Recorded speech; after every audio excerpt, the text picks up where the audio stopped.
Hello, my name is Ashley Woods, and I'd like to speak to you today about the various types of interactions within a business setting and also the communication channels that are often used.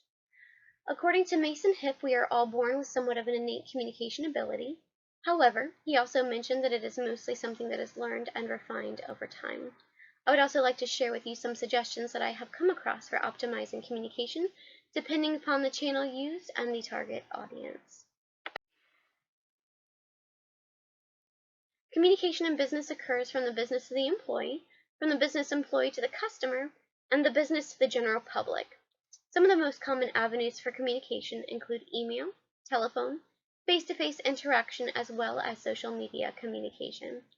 When it comes to communication between business management and their employees, there are often several different ways of maximizing the effect of your message depending upon the method of communication that you decide to use. Email is a common communication method used internally for most businesses.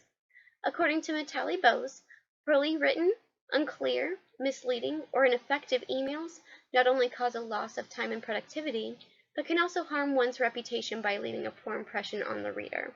It is important to use a clear and direct approach to avoid any potential miscommunication with your audience.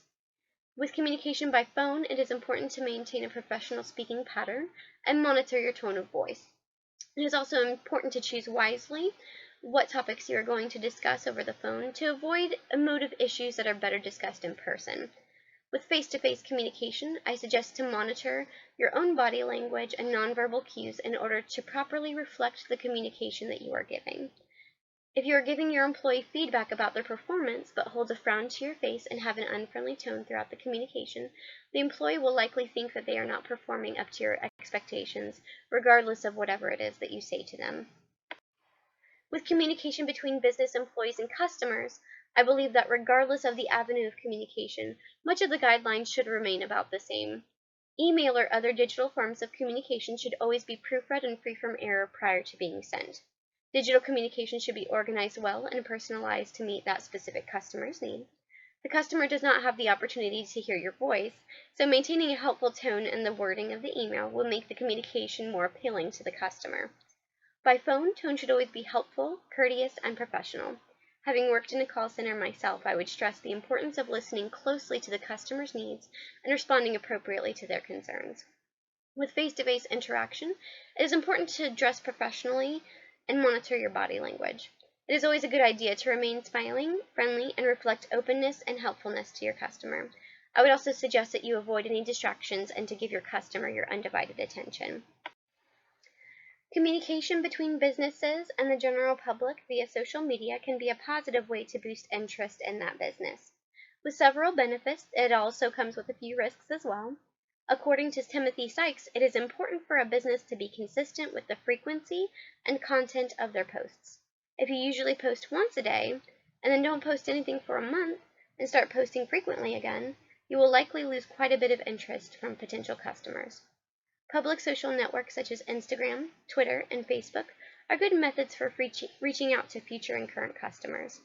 I would also suggest that any content included on social media aligns with your mission statement as a company. Avoiding controversial topics is important because most successful businesses don't want to limit their customer base to select groups. By becoming involved in any controversy, you would alienate potential customers from ever seeking to do business with you. Of course, maintaining professionalism and proofreading should be standard for any social media postings. I also feel that it is critical to develop a system for responding to customer complaints and concerns. If a customer reaches out via social media to complain about an issue that they're having, a representative from the company should follow up with that customer to resolve their concerns as soon as possible. In conclusion, the way that businesses choose to present their information should depend entirely upon the audience and the intended effect of that communication. Whether the communication is via email, telephone, face-to-face, or via social media, professionalism and friendly tones should exist regardless.